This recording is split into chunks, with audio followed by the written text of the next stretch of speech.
Hey, what's going on, champions? Welcome to another episode of Champion Over Everything. Today, I have two of my closest peeps, my family, my ride or die, Mr. Gerard Patterson and his beautiful wife, Miss Kenya Patterson. What's up, fam? How y'all doing today? What's up? What's up? Awesome. Look, man, I'm glad that you're here to share your champion story with us on today.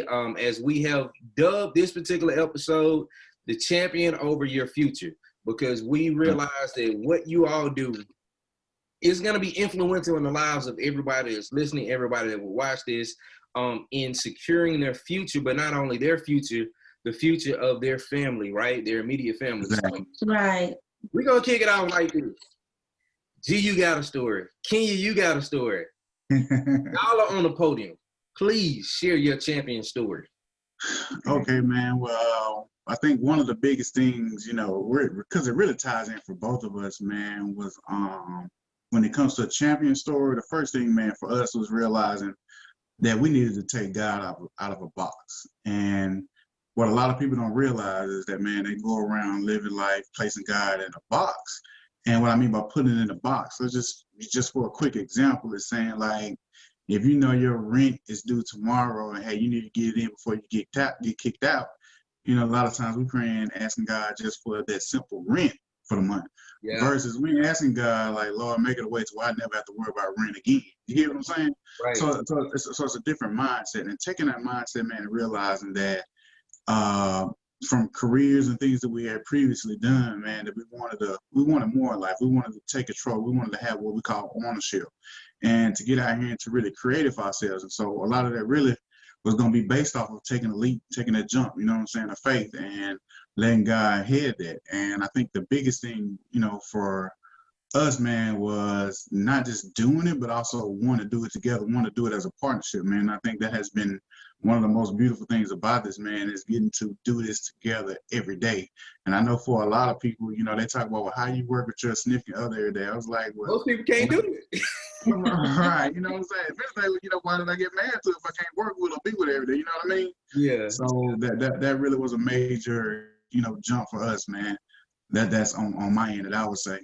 Gotcha. Yeah. We come from, both of us come from like very small towns, where we had small town living, but we had big goals, big dreams. And, one of our very first things was when we first got married was we wanted to go and see the world. We wanted to experience life. And, Gerard was talking about how it started out really kind of with a prayer, asking God, like, take us, we want to go to the next level because we don't want to kind of stay stagnant in life. Mm-hmm. And we know that there's got to be more for us that you have. So what is it? And when I say God moved and he shook some things up, he shook it up.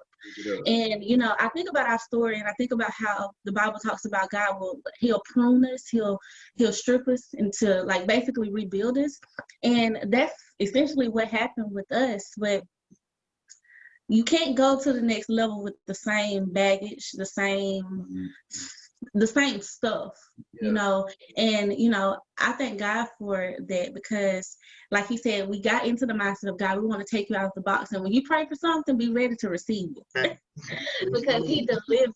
And, taking that leap, I would tell everybody, like the leap. Our champion story is that we took the leap. And the fact that, I feel like some days we're still leaping, but, it became we got over that hump of that fear of failing and understanding that God provides and he is going to take care of us. As long as we do what we're supposed to do, he has us. So I think about that and I just think about like as far as being a champion, and I think about, champion over everything, taking that leap, believing in, having faith in God.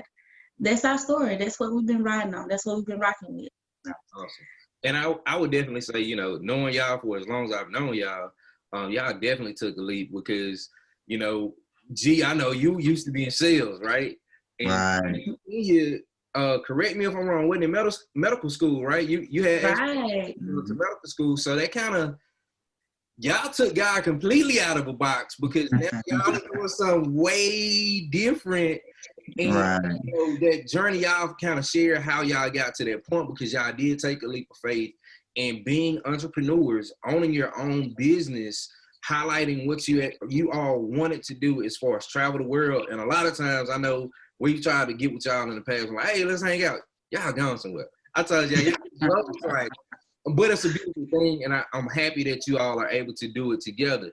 So let me ask y'all this. For those who really don't know what y'all do, y'all kind of help people transition their lives or position their lives for long-term success in a financial way, but ultimately with a form of protection, right? That protection being the insurance, right? Being in the insurance industry.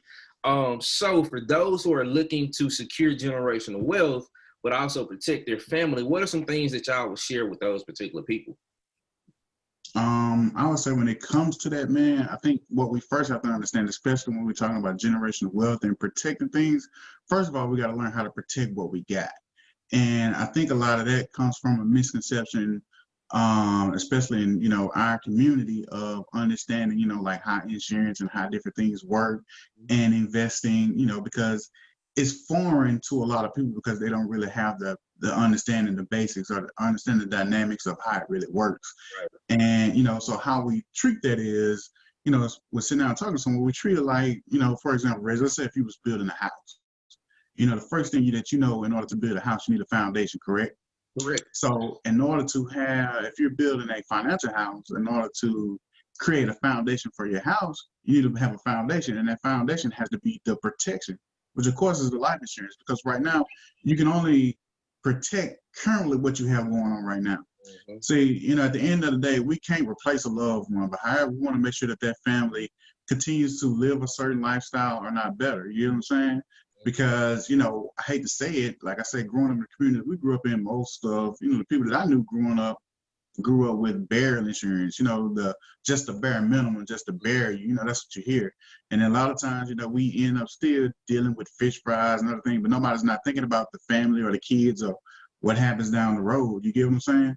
And so taking those dynamics of an approach, in our community and that outlook, man, and learning how to really change that, for a lot of people when it comes to the thought process.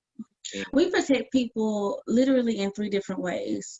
We have three different areas where I would say we probably focus the most. And families, they struggle in, I would say for sure, 2 of them. Outliving their money, meaning that they run out of money when they get into retirement. They don't have enough. They have to go back to work, or they die too soon. And like he was talking about the life insurance portion and leaving their families behind with nothing to, sustain life. The third thing would be the insufficient of funds, basically. I don't know if, anyone else can relate, but I know personally I can, where it's like, money didn't quite add up to all my needs for the month.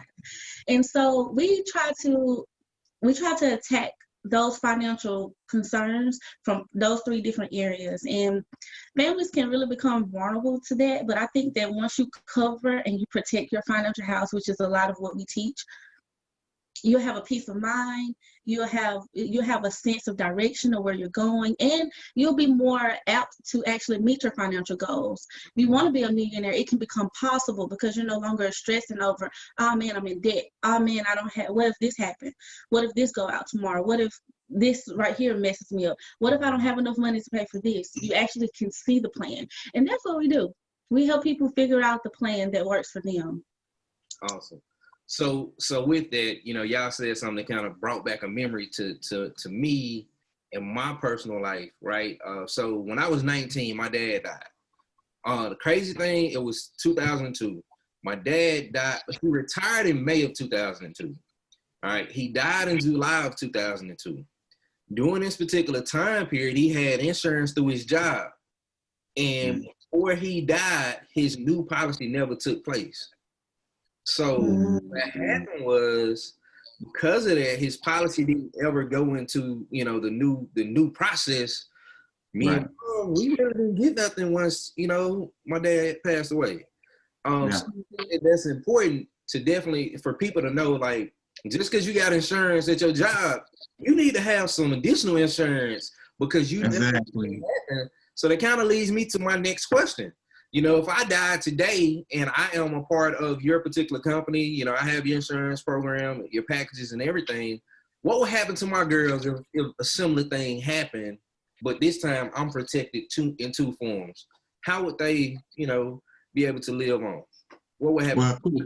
Well, you know, the cool thing is that, you know, like, of course, being insured with us, number one, yeah, like, we pay. There's no question about that. And a great story that we use a lot of times, we tell people about, one is during 9/11. You know, everything that happened during that tragic period of time, if you look, even if you research today, there are some insurance companies that are still being sued currently because of death claims and stuff that haven't been paid. But however, we were the only company that initially paid 100% of the claims. And when I mean 100%, like, Reggie, if somebody had on September 10th, somebody had signed up, did a policy, and, you know, and it was on the pending status. Don't even know if they could have been approved or not. They didn't care. They approved everything and paid out on everyone. You get what I'm saying? Wow. So that set a high standard, you know, as far as us as a company and what we do. So now it eliminates that as far as the credibility and worrying about, like, all right, is it going to be paid? But secondly, you know, just like, you know, we're sitting down with you, you know, we came up, the first thing we do with a lot of clients, of course, is we come up with a game plan. Because, you know, we got to figure out, you know, like, how much debt you got, you know, how much to pay the house off, you know, how, you know, to fund the kids' education. So therefore, now we sit down, we do this dime plan. Now we figure these things out. Now we have a exact number of knowing exactly how much coverage you actually need. So now we're knowing how much coverage you need. Let's just a little bit of something happen.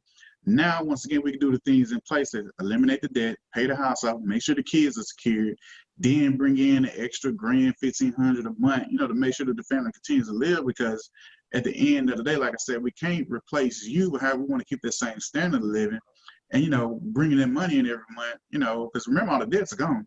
So, you know, we'll make sure the utilities are taken care of, you know, probably another vehicle, because cars doesn't last always, but it keeps the family in a good position, man. And how I position this a lot of time with a lot of people, man, I say, you know, think about, you know, being in the position that you are, you know, and if you pass away, would God be pleased with what you've done and left for your family? Because at the end of the day, you know, it's scripture, you know, he tells us, of course, to take care of, you know, the widows and the children, but also, you know, leave something for your children's children.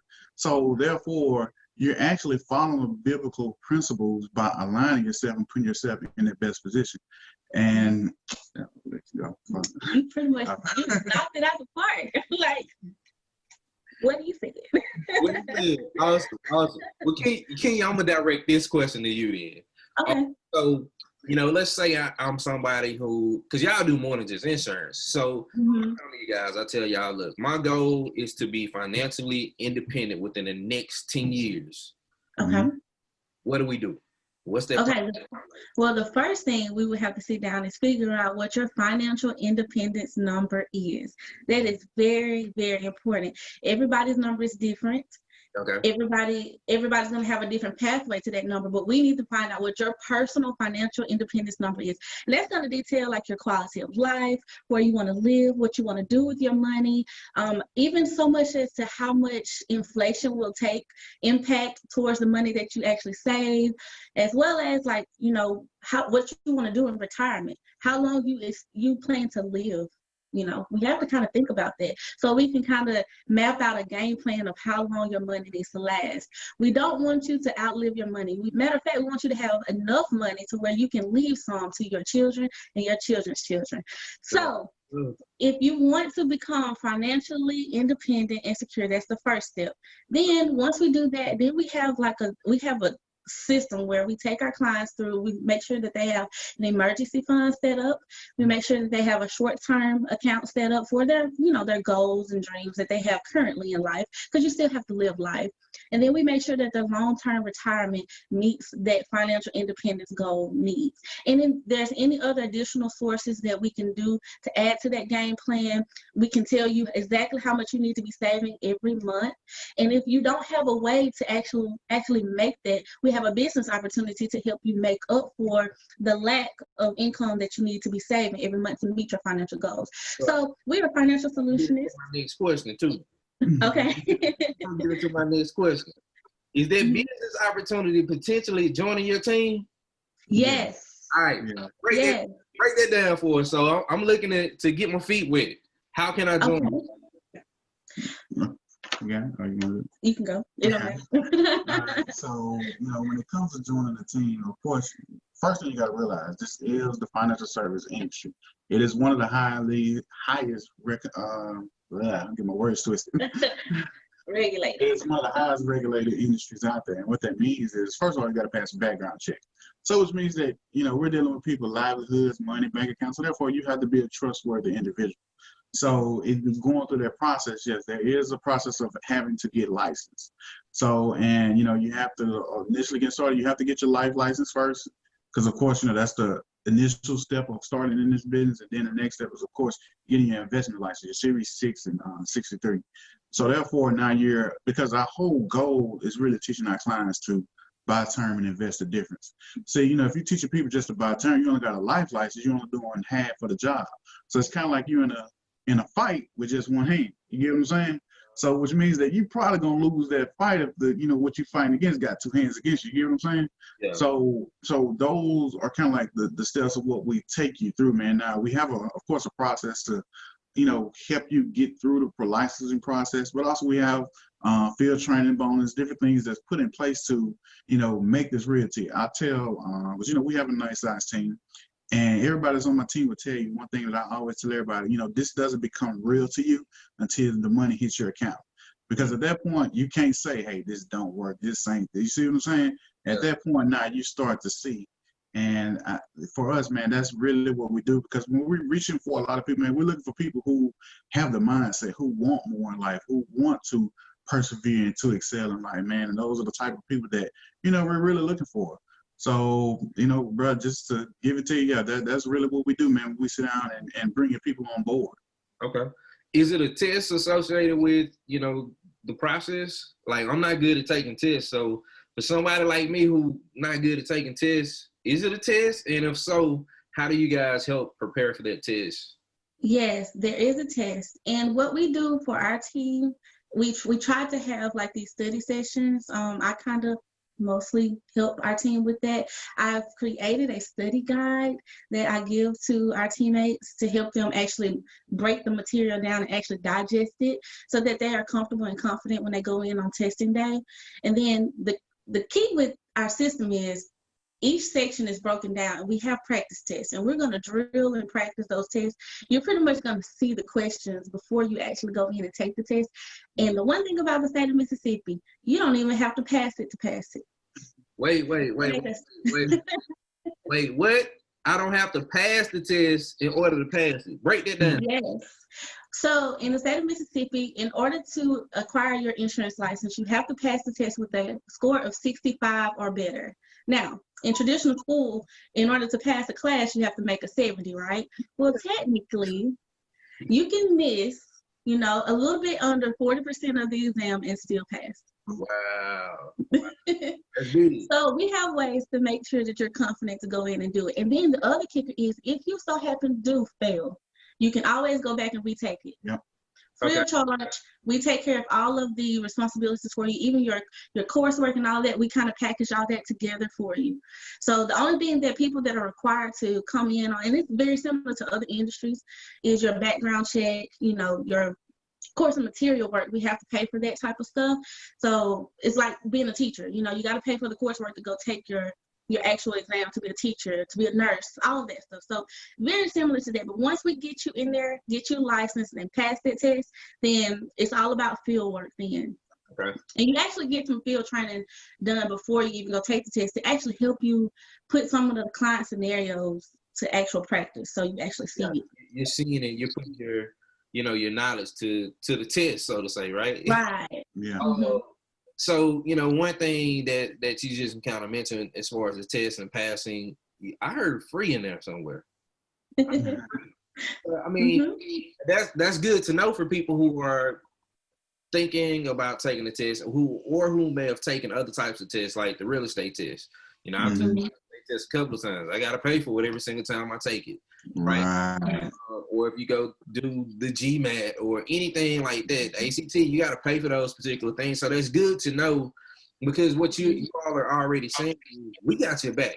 You coming in, we're going to give you the knowledge.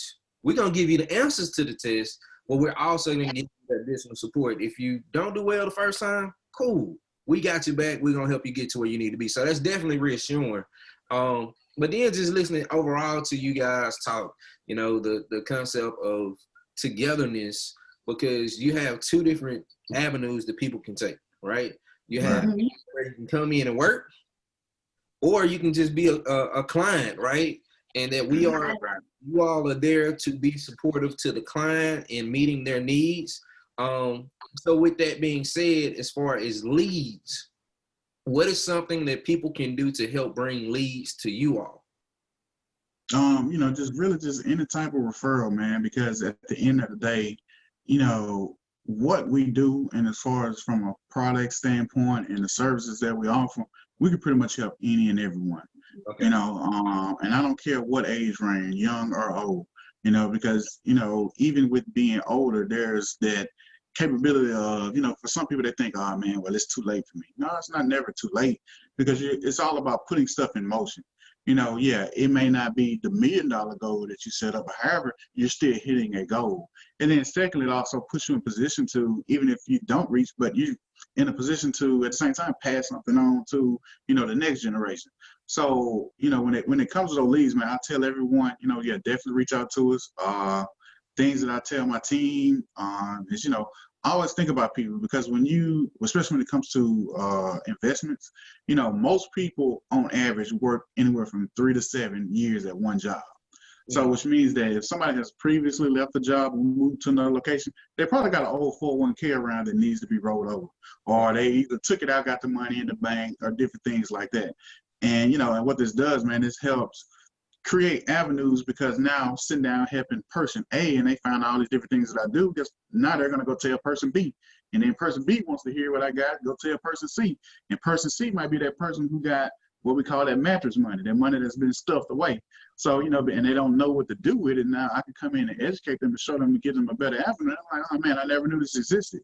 And I think, you know, for us, what happens the most, where we build the best at Reg, is that, of course, number one, we build relationships with people, because people have to like and trust you. Right. So, you know, and that's the first thing that we always do. Secondly is always sitting down and educating our clients. Because at the end of the day, it's not about me coming to sell your product or to set something up. You know, yes, I want to help you, but also I want to help inform you, help educate you. Because now you know, when you sit down and you educate the client, now they have more of a comfort zone, especially when it comes to investing and understanding, you know, hey, that the market is up, down, you know, things are going to happen. But when you understand dollar cost average and the different things that's going on in that, now they have a peace of mind. They're like, okay, when the market go down, I can give you a good example. You know, when this pandemic first hit, you know, there was a big dip in the market. Right. And so, you know, for a lot of people, you know, when dips happen in the market goes down, you know, you hear about people jumping off roofs, the lost, all this other stuff. Well, no, rule number one, you don't lose anything until you take it out. You got to remember that. You don't lose nothing until you take it out. So it's still in there. So that's just like if you got, let's just say 100 shares in a certain company at, let's just say it's $100 a share, you know, but however, it drops down to $50 a share. Now your shares have dropped down, you know what I'm saying, like what, $5 grand? You see what I'm saying? Versus now, you know, but at the same time, even though that might be the value, but however, it's still, you still have time for the market to rebound. Right. But how I like to explain it, man, it's kind of like, you know, and I use this instance all the time because my wife is a great shopper, but women, when they go shop for shoes, when they go in the store, when my wife, let's just say if she was going to look for some black heels for the night that she wanted to wear out, her budget was $80. She go in the store, they got a buy one, get one, or half off sale. Yeah. Now, my wife, I'm going to tell you, because this is my wife, I know her, she going to make a pimp decision. Because she already had the thought process of, look, I'm going to spend $80 anyway. She'll probably come back to me, baby, guess what? I saved us some money. So instead of me buying one pair of shoes, I got 2 pairs of shoes today, but I only got them for $40 each. So it's a game changer. Yeah. You get what I'm saying? Yeah, I mean, but that's true. That's what you want to do overall, right? Right. You want to be able to secure more for less. Exactly. But it's not going to be an easy process. And I think a lot of times when people start dealing with investments, they do lose out because, to your point, once they see that drop, they pull everything out. They freak out. Fear is the biggest, I think, misconception that people have, man, that puts us in a lot of bad positions because of, like I said, that fear. Yeah. And, you know, especially in the community that we come from, man, you know, we hear all the time that, you know, God says, you know, these people will perish for the lack of knowledge. And therefore, you know, we continue to put ourselves in bad situations because we don't know any better, you know, because of their ignorance. So that kind of brings me to my next question, kind of two questions. You know, last year about this time, you all came out and y'all spoke to my finance class, right? Right. Fast forward, this year we're back, and I ended up being able to record that lecture that you all gave to the finance class. Last week, they went through a discussion board. They watched your videos. And doing that particular video, you all talked about the time value of money and the rule of 72, right? That was the process. And I saw students during that particular time period ranging from the age of 20 all the way up to about 50. And one thing that everybody said was, wow, I wish I was taught this when I was a little bit younger. Even my 20-year-olds, I'm like, y'all still young. Like, to make the changes. But I said all that to say, how do we change the narrative around financial literacy as far as educating people early, right where they are, or even some of our older, more seasoned people? How do we change the narrative around financial literacy in order to better impact our culture? Well, I would say because those principles are so key, something me and my husband, we have really kind of keyed in on, and something that's just very dear to us, is we visit the schools. We get out and we talk to the churches, and we talk to various people. And, you know, you talked about how people can help us and share things about us with other people. Encourage others to get a financial literacy education. One thing I love about our business is, let's just say you come into our business and you don't make a dime. That's not going to happen. But let's just say, hypothetically, you don't make a dime. What you will get that's priceless is the financial education that should propel you way further than if you would have continued life and not knowing simple things like the rule of 72 and how compound interest definitely can affect your life positively and negatively. Those are things and principles that we all need. It's kind of big assets. So I would definitely say, as a culture, we need to get out and we need to make that one of our top priorities. I was talking to my husband last night about how some people, you know, we're going to pay our mortgage because we need somewhere to live. You know, we might even let the lights get cut off, but we're going to pay that mortgage because we need a roof over our head, right? We have to put our financial game plan as just as high and just as important. Because I think in our culture, sometimes we go without, and we tend to just think about day to day. We don't think about future terms, and we need to make that a conversation. We need to make that the most popular thing that we're discussing amongst our friends, amongst our, you know, our peers, our groups, our colleagues, everyone that we're coming in contact with. We need to make sure that they're straight. It needs to be a movement, and that's what I think will actually impact us. It will change us. If everybody, and I'm just going to speak for people in our community, if everyone was walking around with $500,000 life insurance on themselves, and something would happen to, let's just say, people, one thing's definite, people are going to die. Right. And something happened to, let's just say, a group of people in that community over the course of 10 years, and each of them had $500,000 in their actual community on themselves. That's so much revenue, so much capital that has been given back to that family in that community. Yeah, you're going to have some that's going to move out, but you're going to have some that they're going to stay. That's home. Guess what you're going to have? Better schools. Your politicians are now going to start talking to you because you have capital. You know, that's what we teach. That's what we need. Those are the conversations we need to have. How we can take advantage of not just the system that's out here in America, but how we can actually place value on our lives to make sure that if something happened to us, that we don't just leave, you know, an obituary.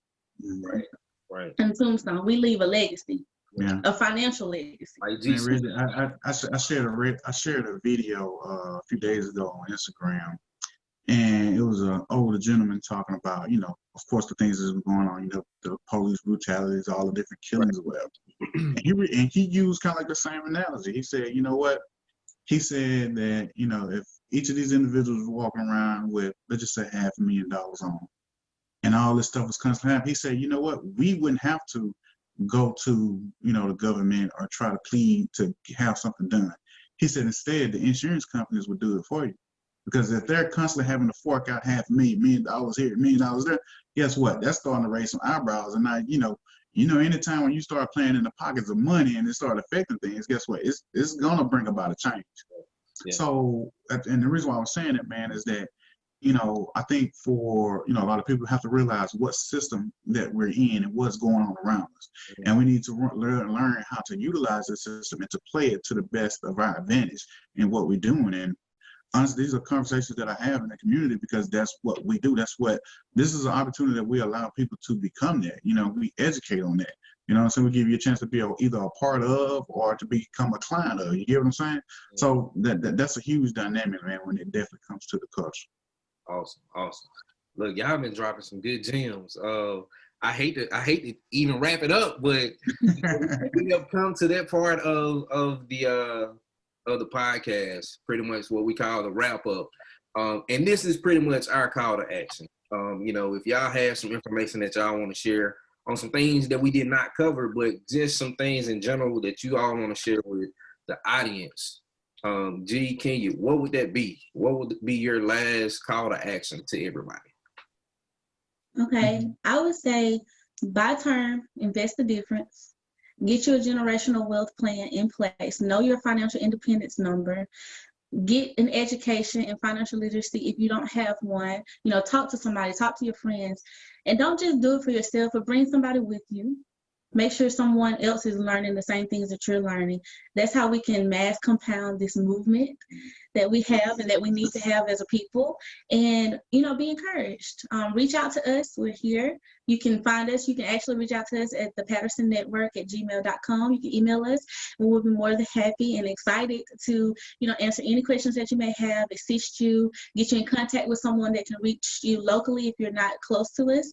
And yeah, that's one of those things, man. I would say too, with that call to action, just like what Kenya quoted, we also got to do your research. This is what I tell a lot of people, because at the end of the day, all term and, because all we sell is term insurance, yes, but all term ain't created equal.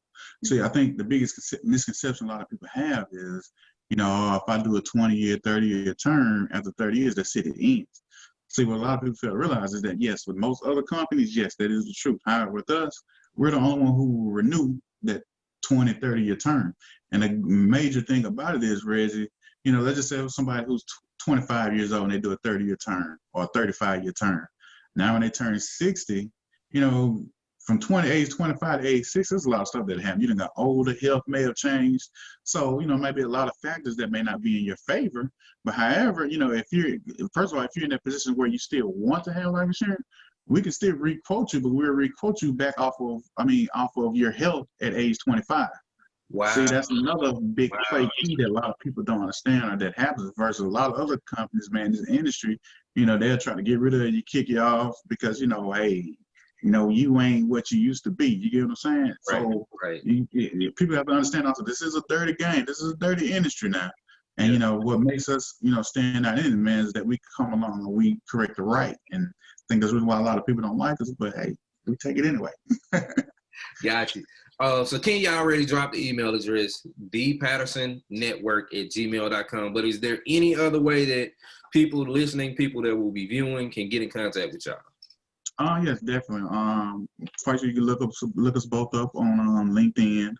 If you want to do social media, it's my name on Facebook. Same thing for Instagram is Gerard Patterson _at the end. Okay. I'm at Kenya L. Patterson on Instagram. Awesome. Yeah. And our office, for the people who are locally here in the Hattiesburg area, our office address is on 110 South 37th Avenue, suite number 8. So it's here in Hattiesburg. If you want to come by and see us as well. Awesome. And we do Zoom meetings as well. So And that's what that was gonna be my next question. Like for people that are not around, so that's right. People not around, people that are out of state. Look, whatever we need to do, we can make it happen, man. So that's definitely, and even people who look for opportunity out of state, you know, we're still more than welcome to bring you on board. Awesome. Look, Pattersons, we got to get y'all back because Kenya is an entrepreneur in another way too. So that's gonna be for another episode. We definitely appreciate y'all for being here today. We love y'all. Thank y'all for coming on. You know, for helping us to have this conversation because it's something that needs to be more than just a moment. It does definitely need to be a movement in order for us to create generational wealth. I believe it. You know, I'm a client of y'all's. I'm joining the team. So, you know, doing all that because I believe in what y'all do. I've seen it firsthand, and I know how much more that we can continue to just get people where they need to be, our people where they need to be. So thank y'all once again for coming on, spending time with us. Champion. Hey, man, we want to thank you, man, for sharing your platform. You know, bringing us on as guests, you know, because you know, this is just definitely huge, man. You know, just one, being able to help each other out, but two, also to be supporting cast, you know what I'm saying, for each other, man, because at the end of that's what it's about as well. So that's it. Yeah. All right, COE, y'all, champion over everything. Thank y'all. All right.